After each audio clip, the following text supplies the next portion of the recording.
코로나라고 하는 놈이 도무지 잠잠해지질 않고 언제 더 확산될지 모르는 위기 상황에 있어서 서울과 수도권에 있는 교회들은 이번 주서부터 함께 예배를 드리지 못하고 인터넷으로만 예배를 드리게 되어 있습니다. 이제 우리가 마스크를 쓰고 다니는 것이 너무나 자연스럽고 당연시 하고 있습니다. 가끔씩 길에서 마스크를 쓰지 않고 지나가는 사람을 보면 괜히 피하게 됩니다. 그 어느보다도 뜨거울 것 같은 이제 폭염이 시작되지만 아마도 마스크를 벗고 다닐 사람은 한 사람도 없을 것입니다. 여러분, 마스크를 쓰지 않고 자유롭게 예배드리고 찬양대가 찬양하고 속회도 모이고 성경 공부도 하고 친구들도 만나고 가족끼리 여행도 갔던 때를 기억하십니까? 지난날에 죽을 고비를 넘기며 고생하고 자식 키우면서 끼니를 걱정했던 때를 기억하십니까?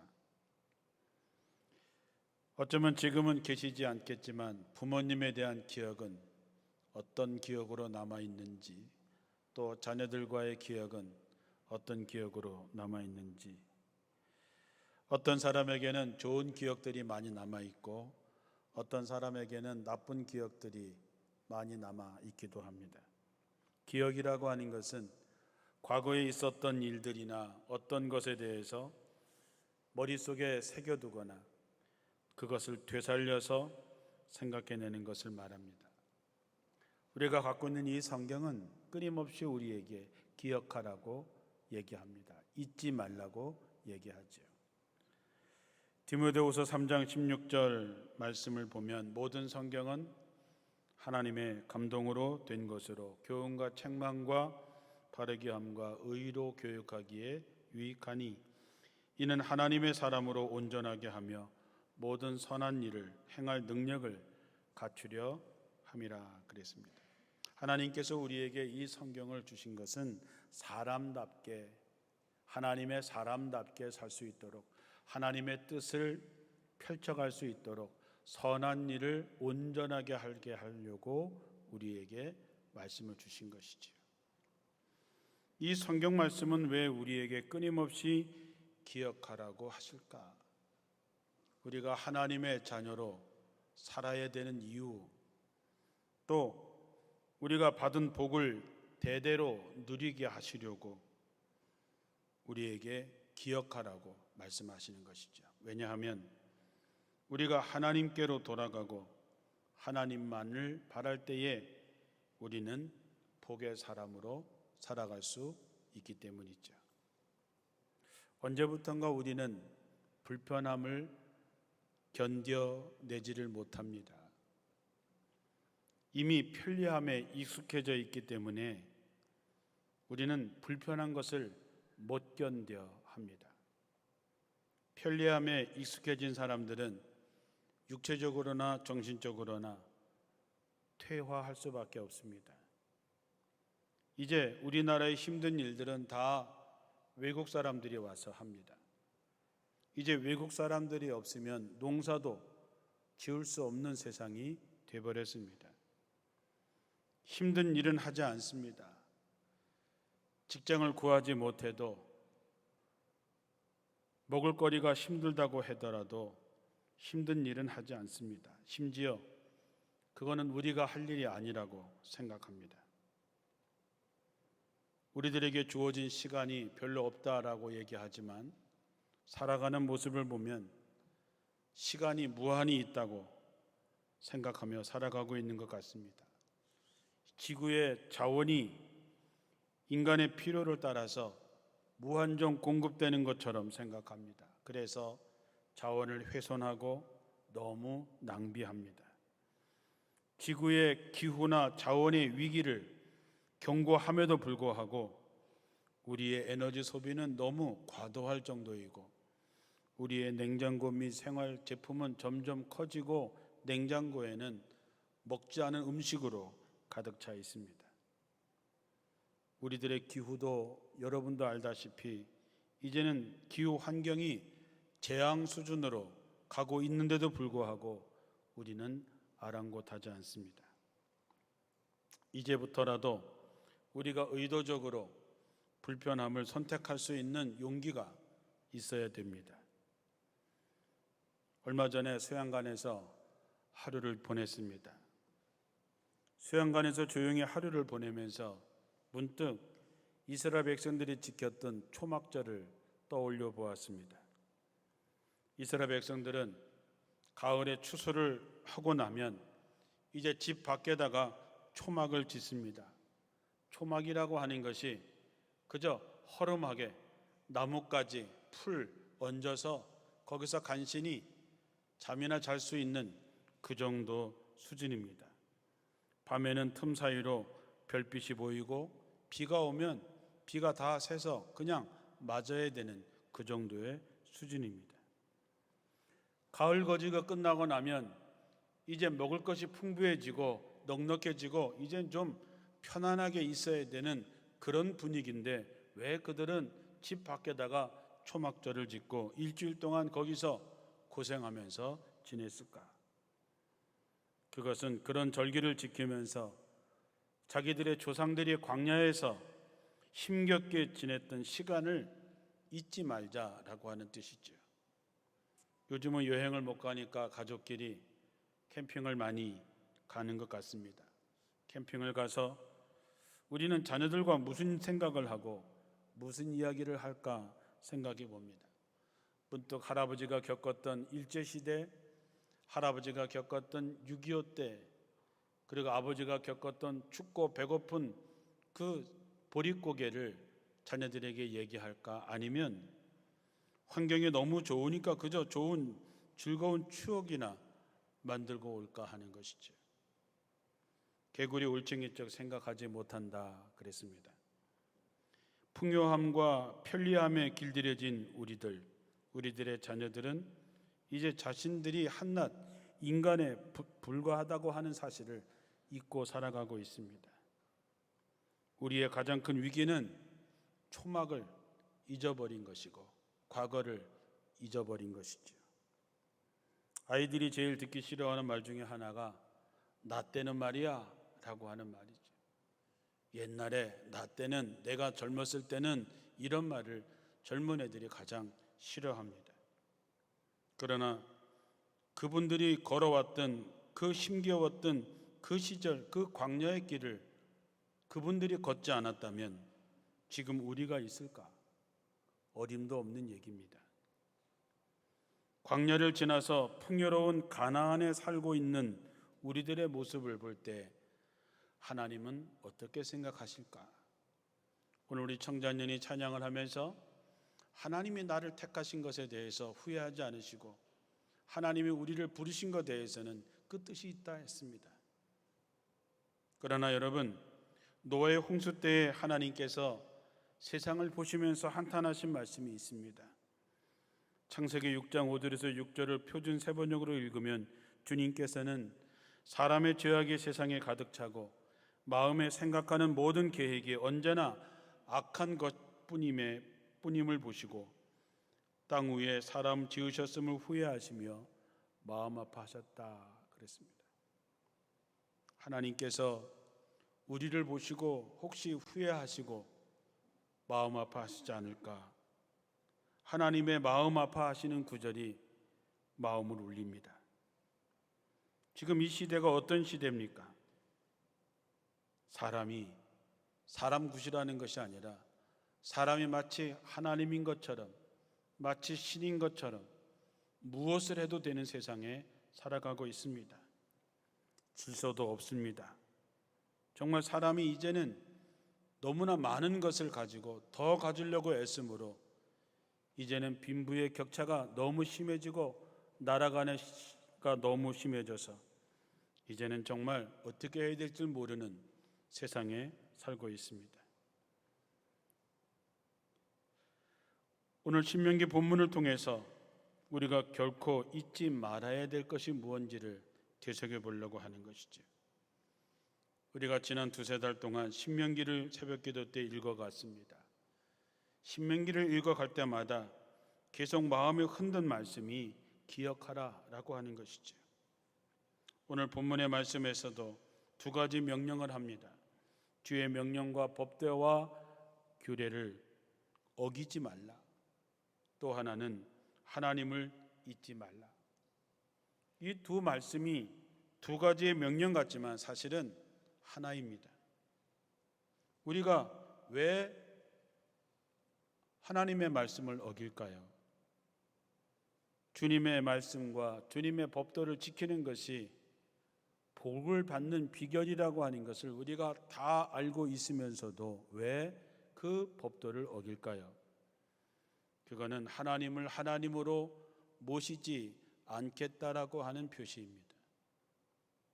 내가 누구의 목소리, 내가 어떤 것을 따라가느냐에 따라서 그 사람의 주인이 누구인 줄 알 수 있습니다. 돈과 물질을 따라가는 사람은 돈의 사람이지 하나님의 사람이 아니지요.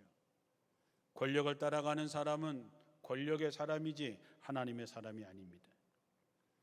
주님을 주님이라고 부르는 사람은 많지만 주님을 따르는 사람은 적습니다. 누가복음 6장 46절에 너희는 나를 불러 주여 주여 하면서도 어찌하여 내가 말하는 것을 행하지 아니하느냐. 마태복음 7장 21절에는 나더러 주여 주여 하는 자마다 다 천국에 들어갈 것이 아니요 다만 하늘에 계신 내 아버지의 뜻대로 행한 자라야 들어갈 수 있다 했습니다. 우리가 말로는 주여 주여 합니다. 말로는 마치 자기가 뭐 된 것처럼 얘기하지요. 그러나 행함이 없습니다. 하나님의 말씀과 하나님의 뜻을 따르지 않는 것이지요. 이거는 하나님을 하나님으로 모시지 않고 사는 확실한 증거가 되는 것이지요. 그래서 주님은 오늘도 마음 아파하십니다. 주님은 외로워하십니다.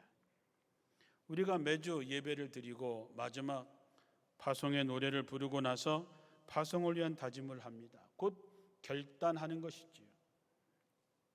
이제 말씀을 받았으니 하나님의 명령대로 우리의 삶의 자리로 나아가서 승리하겠다고 다짐합니다. 세상에 나가서 서로 사랑하고 돕고 섬김으로 이 땅에 그리스도의 평화를 심겠다라고 결심합니다.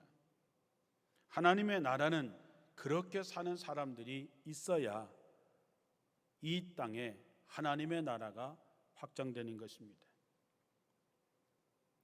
하나님은 이스라엘을 통해서 나의 입에서 나가는 말도 내가 뜻하는 바를 이루고 나서야, 내가 하라고 한 일을 하고 나서야 그 말이 내게로 돌아온다 했습니다. 사람들이 하나님의 명령, 하나님의 말씀을 어기는 까닭은 신명기 저자는 아주 정확하게 핵심을 짚어내고 있습니다. 결론이 뭡니까? 배불러서 그렇다는 것이지요.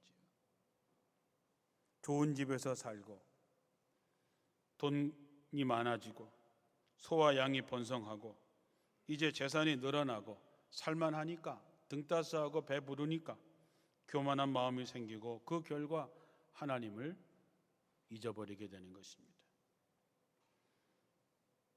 예전에는 안 그랬는데 변한 사람들이 있지요. 저 사람은 옛날에는 안 그랬는데, 춥고 배고플 때는 안 그랬는데, 낮은 자리에 있을 때는 안 그랬는데, 물질적으로 풍요로워지고 세상에서 소위 성공한 사람이 되면 교만한 마음이 자연적으로 따라오게 되어 있습니다. 물론 안 그런 사람도 있지만 대부분 따라옵니다. 교만하다고 하는 말은 자기 실제 자신보다 자기를 더 크게 생각하는 것입니다. 다시 말하면 내가 70점짜리인데도 나는 100점짜리야 라고 생각하는 게 교만입니다. 어떤 사람은 10점, 20점짜리밖에 되지 않는데도 불구하고 돈 있다 그래서, 세상적으로 성공했다 그래서 나는 이 정도 되는 사람이야 라고 생각하는 거죠. 교만한 사람의 특징은 뭡니까? 자기가 기준이기 때문에 다른 사람들보다 자기가 더 낫다라고 생각하는 거죠. 그래서 사도 바울은 무슨 일을 하든지 경쟁심이나 허영심으로 하지 말고 겸손하게 하고 다른 사람들이 자기보다 더 낫다고 생각하라 라고 말한 것이죠. 풍요로움과 교만한 마음이 서로 작용하게 되면 하나님을 잃어버리게 됩니다. 심지어 어리석은 사람처럼 하나님이 없다고 얘기하지요. 더 나가면 자기를 크게 여기는 그 마음의 끝은 스스로 하나님이 되려는 것이지요. 아담과 하와에게 선악과를 먹지 말고 이 나머지는 다 하되 그건 하지 말라 그랬을 때 그들이 왜 선악과를 따먹었습니까? 하나님처럼 되고 싶어서 따먹은 것이죠. 오늘날 세상이 그렇습니다. 사람이 하는 일은 뭐든지 다 허용되는 세상에 살아가고 있습니다. 이제는 성도 바꾸는 시대에 살아가고 있습니다. 그렇기 때문에 그런 마음에는 하나님을 모실 자리가 없습니다. 지금보다 훨씬 살기 힘들었던 시절을 우리는 겪어왔습니다. 그때 우리의 삶이 이렇게까지 각박하진 않았습니다. 풍요로워지면 풍요로워질수록, 넉넉해지면 넉넉해질수록 이웃 간의 정과 하나님에 대한 진실한 감사가 더 늘어나야 됨에도 불구하고 오늘날은 정의라고 하는 것을 찾아보기도 어렵게 되었습니다. 분명한 것은 이런 풍요로움이 우리의 마음을 둔하게 만들어서 하나님을 잊게 만듭니다. 우리가 말로는 주여 주여 하고 말로는 하나님을 믿는 사람 같지만 실제로 하나님과 상관없는 삶을 살아가고 있을 때가 많지요. 성경은 분명히 얘기합니다. 하나님을 잊어버리는 것은 결국 멸망의 길로 가는 것이다. 하나님의 은혜를 잊어버리는 것은 패가 망신의 길을 가는 것이죠. 사랑하는 성도 여러분, 인간의 과도한 욕심의 문명 속에 살고 있습니다. 마치 바벨탑을 쌓는 것 같은 삶이죠. 신명기에서 말하는 하나님을 잊지 말라. 절대 잊지 말아야 될 것입니다. 우리가 잊지 말아야 될 하나님이 어떤 분이십니까? 모세는 백성들에게 하나님을 가르쳐서 너희들을 애굽 땅에서 종살이 하던 너희를 여기까지 인도하신 분이라고 소개합니다. 이스라엘 백성들이 뭐 하는 사람이었습니까? 종이었습니다. 노예로 살던 사람들이었습니다. 핍박과 억압 속에 살던 사람입니다. 그런 자들을 하나님께서 가나안 땅까지 인도하신 분입니다.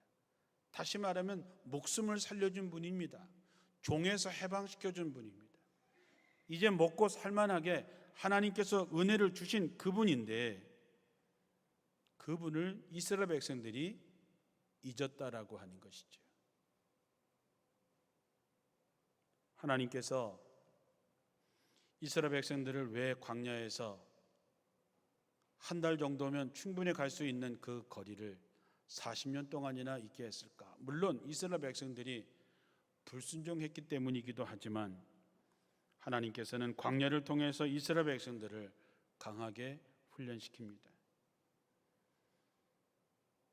광야에서는 나약함은 살아남을 수가 없습니다.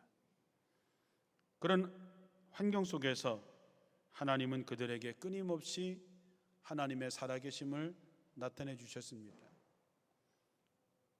만나와 머추라기로 그들을 먹이셨습니다. 한 번도 굶긴 적이 없으십니다. 물이 없으면 바위에서 샘이 터졌습니다. 불뱀과 전갈이 우글거리는 광야에서 하나님께서는 그들과 함께 하시고 그들을 살리셨습니다.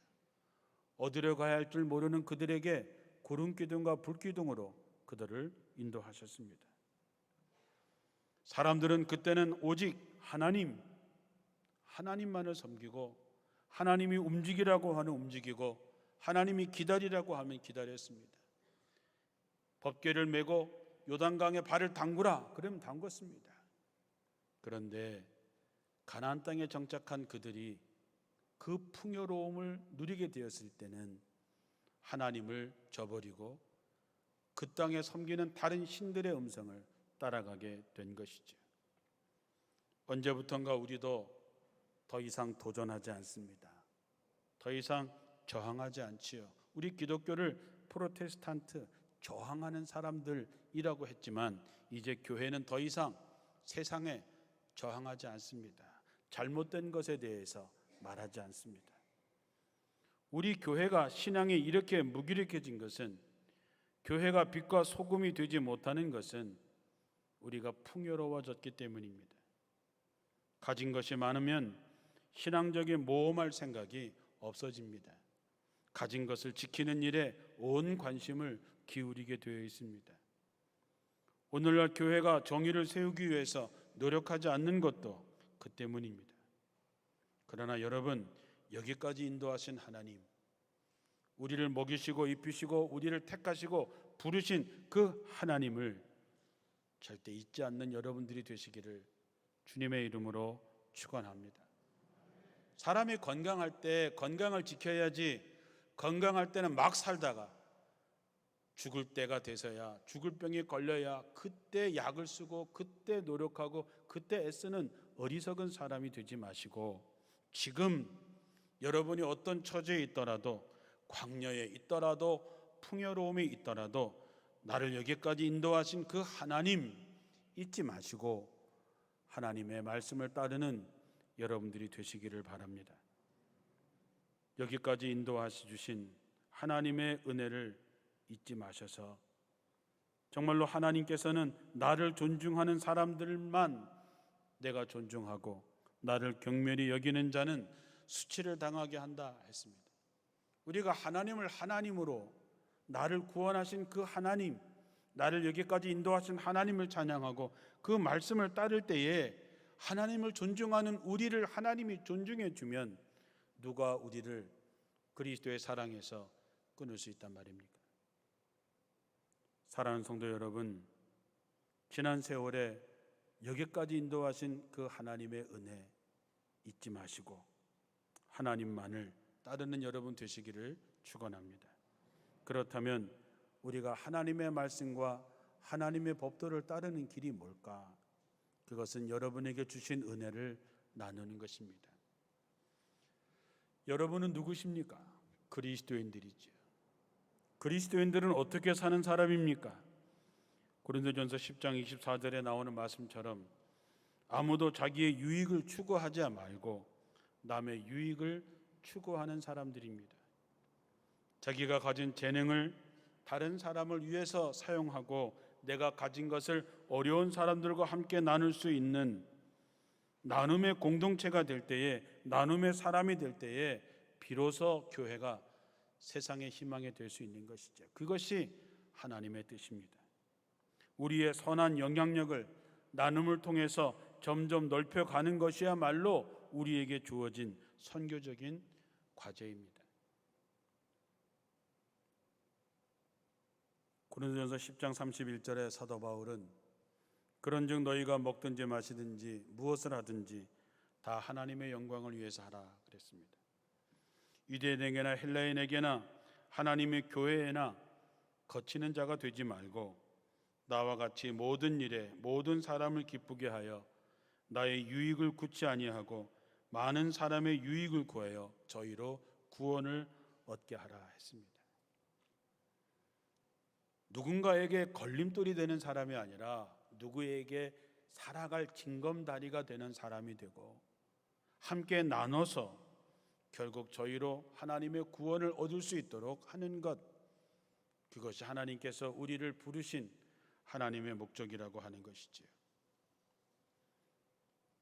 오늘 읽진 않았지만 신명기 8장 19절에서 20절 말씀을 보면 표준 세번역에 이렇게 쓰여 있습니다. 나는 오늘 당신들에게 다짐합니다. 당신들이 주 당신들의 하나님을 참으로 잊어버리고 다른 신들을 따라가서 그들을 섬기며 절한다면 당신들은 반드시 멸망할 것입니다. 당신들이 주 당신들의 하나님의 음성을 듣지 않으면 주님께서는 당신들 앞에서 멸망시킨 민족들과 똑같이 당신들도 망하게 하실 것입니다. 여러분, 모세가 이스라엘 백성들이 정말 이렇게 되기를 바라서 얘기했을까요? 그러나 그렇게 될 거라고 하는 것을 알았기 때문에 이렇게 말씀한 거죠.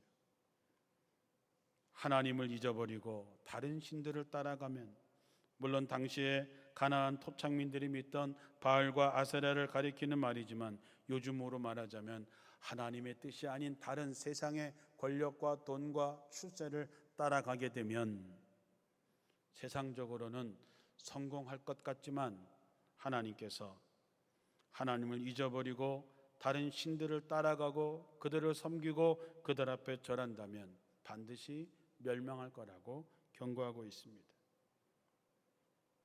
사랑하는 성도 여러분, 본질을 회복한다고 하는 얘기는 어떤 것을 자꾸 더딥히는 것이 아니라 하나님의 뜻이 아닌 것들을 걷어내는 것입니다. 다른 신들을 따라가면 반드시 망할 거라는 말씀을 귀담아 들으셔야 됩니다. 이제 우리는 내가 처해 있는 모든 환경에 가서 정치, 경제, 사회, 문화, 교육, 종교 할 것 없이 하나님의 선하신 뜻을 펼쳐가야 됩니다. 나눠야 됩니다. 더불어 사는 기쁨이 충만하게 만들어야 됩니다. 그럴 때에 마태복음 5장 16절에 나오는 말씀처럼 너희 빛을 사람들에게 비추어서 그들이 너희 착한 행실을 보고 하늘에 계신 너희 아버지께 영광을 돌리게 하라. 정말 하나님의 은혜 안에서, 하나님의 능력 안에서 우리 모두 새하늘과 새 땅을 열어가는 성도들이 되시기를 바랍니다. 우리가 먼저 그런 사람이 되어야 되고 우리 교회가 그런 모범을 보이게 됐을 때 하나님께서 우리를 택하심에 후회하지 않으시고 우리로 하여금 기뻐하시며 여러분과 여러분의 가정과 자녀 위에 하늘의 복을 허락하여 주실 줄로 믿습니다. 마지막으로 우리가 가야 할 하나님의 나라를 잊지 마십시오. 하나님의 나라는, 천국은 우리의 최종의 목표이고 전부입니다. 지금 우리가 겪는 여러 가지 어려움이 있겠지만 장차 우리가 받을 그 영광에 비하면 아무것도 아니라고 로마서 8장 18절에 말씀하고 있습니다. 마지막 때 누구에게나 옵니다. 그때 우리는 주님과 정산하게 되겠지요. 여러분들이 세상에 살면서 심은 대로 거둔 것을 가지고, 여러분이 행한 대로 거둔 열매를 가지고 주님 앞에 서게 되겠지요. 그때 주님께서 착하고 충성된 종아, 칭찬 받으시고 주인의 잔치에 참여하는 복된 여러분들이 꼭 되시기를 주님의 이름으로 축원합니다. 기도하겠습니다.